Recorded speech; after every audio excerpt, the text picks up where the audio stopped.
This is Kelly Fullman, and welcome to my podcast and YouTube channel, Be the Hero and Rescue Yourself. Just like our favorite superheroes, we're faced with villains who will stop at nothing to see us fail.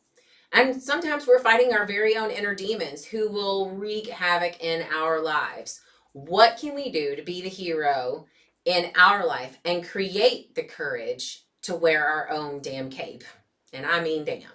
I have met some pretty amazing people in my personal and professional life. And I have invited many of them into my home to have some coffee and real conversation and ask them how did they create the courage to rescue themselves and become their very own hero, which allowed them to become heroes in other people's lives. So today's topic and guest is me, and it's all about not skipping the chapter of me. So here's the deal, moms and dads, everybody alike. I am sure that the list of things that you have to juggle on a daily basis can get really long. And so here's a visual for you. Essentially, our lives can kind of look like this.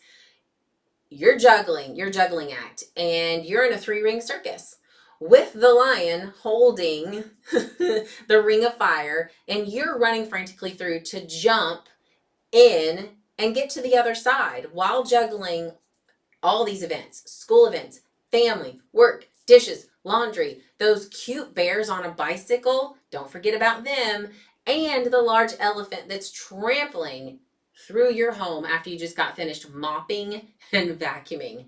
We've all been there, right? With all of the modern technology, you would think that we've got it easy. We have calendars that we can connect to our kids' calendars and their smartphones with reminders that ding at us at every 2 seconds that some event somewhere is about to start and you haven't even left the house yet. We have Google, so our kids don't have to go to the library and we don't have to buy that, that big, wall of Encyclopedia Britannicas. I bet you all remember that now. I just aged myself. And also, we have YouTube that can help us learn what the heck is this new math. I have really no idea. But at the end of the day, we kind of look at ourselves in the mirror and go, well, where did the time go? And then just pass out to do it all over again. So here's something that I want you to remember. You can't give something that you don't have. I know I want you guys to understand that even you see me on social media, working out, hanging out with my family, doing everything that I want, along with looking for a full-time job, but used to have a full-time job until I got laid off. But you're going, dang, and I've been asked before, does she sleep? Yeah, I like my sleep. I do. I enjoy my sleep. But I have learned that there is really no such thing as balance. There's really no such thing as balance. Some things I'm going to have to give 80% to, and I'm going to have to give a little bit to other things so I can focus and be successful at those things. I will tell you that the first and foremost is that I am a child of God, I am a wife, and I am a mother. Everything else comes after, and that order. But sometimes I've got to give a little bit more time to my kiddo because he's got school or he's got football or he's got things going on. Sometimes I give a little bit more time to my hubby because he travels a lot and I don't see him a whole lot, and we need to take some time for ourselves. So and also some alone time with God and getting into the word and really kind of getting into the scripture and meditating and taking some time for yourself as well. That's very important. But I'm just going to give you guys a little bit of a story about me and when I walked away from that chapter of me or just completely skipped over it and what happened and how did I come back. So as I kind of look at my 30s, and I'm 41 now, don't tell anybody, I kind of realized that, that pendulum that swings from one end to the next, I always went from one extreme to the other, kind of without settling in the middle. And I gave everything to one thing or another. So I gave it all to my work and my team, or I gave it all to my family and nobody else, or I ran myself crazy trying to make my house perfect and spotless. Or in my crazy fitness days, I focused only on the gym and would spend hours upon hours in the gym. Or I just felt like, okay, I'm just going to volunteer and give to everybody else except for the people that love me, right here and, my walls of my home, only to feel really empty and lost inside. Which is pretty scary, because in your 30s, you're supposed to be finding yourself, right? So today I'm going to open up a small portion of my life to kind of tell you a story that will hopefully allow you to hear my lessons and go out there and read the chapter of you and not skip it. So, lesson number 1, asking and receiving help. This is a big one. We often don't want to ask for help, especially as women, because we fear rejection. We don't want to burden others. We're fearful of losing control. So if we ask for help and give that up to someone, then we lose control over that project, that process, and we're having to trust someone else. Or we're scared that someone is going to ask for help later, and that's just going to add to the laundry list of stuff we have to do, right? Another bell. So I woke up one morning a few months before my 40th birthday, and I'll be turning 42 this coming up January. And I looked in the mirror, and I had put on an extra 40 pounds. I had just had shoulder surgery. I was very depressed. I was extra cranky. I was really emotional, which is really not my personality, and not very normal for me. I did not want to leave the house because I couldn't fit into many of my clothes. And I just did not feel pretty. And I know we've all had that moment. My doctor at the time, he kept telling me I was depressed and I was stressed and I was overworked. And he kept feeding me antidepressant pills, which kind of helped, but my husband kept pushing me to go get a second opinion. So after many arguments and a ton of meltdowns, my husband talked me into finding a new doctor, but I had no clue on where I needed to go, who I needed to talk to, and where I needed to start to do my research. So then this angel appeared out of nowhere at my Anytime Fitness in Denton, Lori. And she suggested that I go to her OBGYN, and hormone specialist, Dr. Axlin. And believe me, this is no free plug for him. This is totally, love you, Dr. Axlin. You changed my life. So I made the appointment, and the amazing thing happened is he actually listened to me, and I was a mess in his office. And my husband went with me too, because he was very concerned about my health and my mental well-being. So after he listened in this appointment, he suggested that he take a lot of blood. And I'm like, but I've had all these blood tests and the doctor says I'm normal. And he was like, well, Kelly, I think you have low testosterone, but I really want to double check. We're going to take a lot of blood today and we're going to do a ton of tests, a lot more than what's on this sheet. And lo and behold, he calls and he was like, you need to come in for your results. And I had next to nothing testosterone. So if you've done any kind of research on low testosterone for women, it causes a multitude of issues like depression, check, weight gain, check, thinning hair, check, mood changes, check, check, check, lethargy. I didn't want to do anything. I didn't want to go anywhere, which is not my personality. No libido, my poor husband. Anxiety, which is not me. Chronic stress. I handle stress pretty well. And so much more. I asked him point blank, I was like, so I'm not crazy? And he was like, maybe just a little bit, but we'll fix the other. So we talked about the different types of treatment options, and we went with the pellets. And I will tell you, it has been 2 years coming up this month in November that I have started getting the pellets about every 3.5 to 4 months. And my husband swears that he got his wife back again. And it is truly, truly amazing how much better I feel. Which leads me to lesson number 2, defining what fills your bucket and then do it. So we need to look closer at the word selfish and self-care. They're different. And a lot of people don't understand that. Being selfish means you are actively taking from others to their detriment. Self-care means you are filling your bucket without depleting someone else's. Very different. And we need to really start separating those two words in society, because sometimes we are made to feel like we are being selfish if we want to take care of ourselves. With this newfound energy, I got back into the gym and the weight started to drop, and I have since now dropped 40 pounds. I reconnected back with my good friend and hairstylist, Kelsey Bergen, at Dallas, Dream Girl Dallas Salon in Dallas, who completely changed my look. I went from this short black hair, and you're going to see pictures, to now long blonde locks. I always joke with her, kind of, it all started with the hair.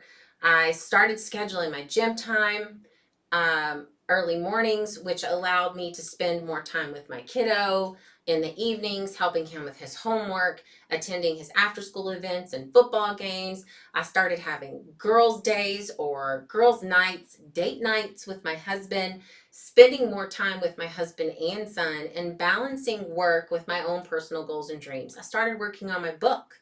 I started kind of planning this podcast stuff, and then I got laid off, and here we go. I started volunteering again, and I had been volunteering for a really long time, but really got it energized again about volunteering and working with the Juvenile Impact Program at the Denton County Sheriff's Department that I've been working with for the past 12 years. But I had lost my oomph. I had lost my ability to really give my all once a month to these kiddos that truly needed to hear my message. And I got that back.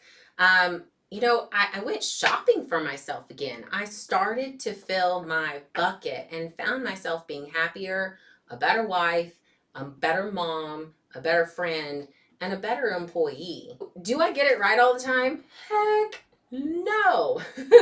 Do I have dirty dishes in the sink or dirty clothes that need to be washed, or even the floor needs to be mopped? Yes. The key lesson here is don't be so hard on yourself about being perfect. You are human, right? You have to fill your own bucket before you can give to others. There's nothing wrong with taking care of yourself by spending time with your significant other, kids, friends, or just you. And here's the deal. I have a 12-year-old son. He is perfectly able to help me with the dishes, help me with the chores, put his own clothes up, clean and wash his own clothes, and clean his own bathroom. I have to go in and check and make sure it's all done correctly, but I'm not going to do that because I know that he needs to take part in this home, but I can't do it all by myself. And that goes back to asking for help, right? And giving up that control. So, we just talked about asking for help. We just talked about learning how to fill your own bucket and doing and learning and understanding what fills your bucket and what makes you feel good about where you're going and about yourself. Lesson number 3, learning to say yes to yourself, meaning have the balls to say no. So you can still be a nice person and say no. If they don't understand, then you don't need them in your life. I'm basically going to say that again. You are still a nice person when you say no. I used to say yes to everybody because I wanted everyone to like me, right? We went through that. I didn't want anyone to think I didn't like them either by saying no. And it's just this really ugly, vicious cycle. So I want you all to look at this from the perspective of you can't give what you don't have. Remember what I said at the beginning? Our intent is we don't want to disappoint anyone, and I get it. So we say yes to everything, but then we end up being late, creating sloppy work, forgetting things, and ultimately ending up in a panic, yelling through the house, "Where are my keys? I know I just put them right there," right? And then you figure out that you put them in the fridge earlier that morning. I found myself yelling at my kiddo, my husband, and not having enough time for myself or my goals outside of work. The first time I truly said no was after I said yes to many things. I had just signed up to be football mom for my son's 4th grade football team. If you know anything about being a football mom, they organize everything from gathering birth certificates, snacks, drinks, drink schedules, keeping the coaches calm and making sure the parents were informed about game times and locations and team t-shirt design, and the list goes on. At the time I was interviewing with Disney, it was up in the air on whether I would get the role or not. Well, I did, and that means traveling back and forth to Orlando or California, back home to Dallas every week for the rest of football season, and only home on the weekends. So I would have not been able to support my son's football team as their official football mom and do it to the level that they deserved. Did you get that statement right there? I would have not been able to support them as their football mom to the level that they deserved, right? So I gave the news to the coaches. They were all elated and so very happy for me because they knew I'd been interviewing for this role for 3 months. So my good friend Lynn, love you girl, took over and did an amazing job for the next few years as our football mom. She was the bomb. Here's where everything comes full circle. 6th grade, football came around last year, and this would have been the last year that all of our boys would have played together as the Black Falcons. Lynn had many things in her life that she could not bear the load of being football mom that year. So she called me and asked if I would take over this year. And because of the way my work had moved, and I now had the flexibility to actually give the time that the boys deserved to become their football mom. And guess what? We all went to championship game together. And we had an amazing year. And our boys won the championship that year. It was the coolest, most exciting thing. So what am I trying to say here today? And what do I want you all to learn from today? Ask for help. Ask for help. Ask your husband, ask your friends. Don't be afraid to actually ask them for help. Get your kiddos to vacuum. Get your kiddos to mop. They are a part of this house. They are a team. Have your husband, like I did yesterday, because he was out of town all last week, take him and your kiddo away so you can go have time with your friends. Ask. Say, I need this moment with myself, or I need this moment with my friends. Ask your mom, like I do all the time, or neighbors, to look after your kiddos so you can go date your hubby or your significant other, right? And then also ask for help at work. Don't just sit there in a computer by yourself in front of here going, oh my gosh, I don't know, I can't do this by myself. I always say 2 or 3 brains are better than one.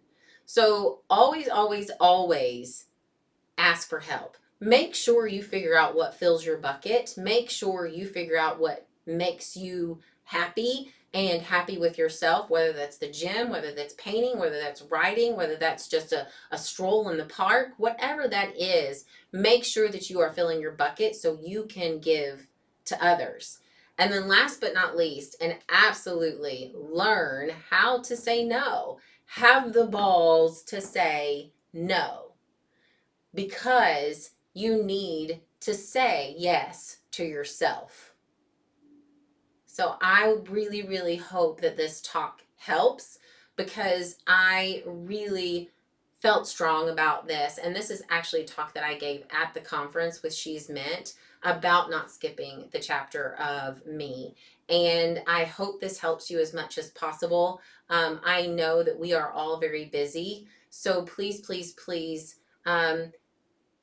thank you for listening to my podcast, and I hope this helps you become the very own hero of your own life.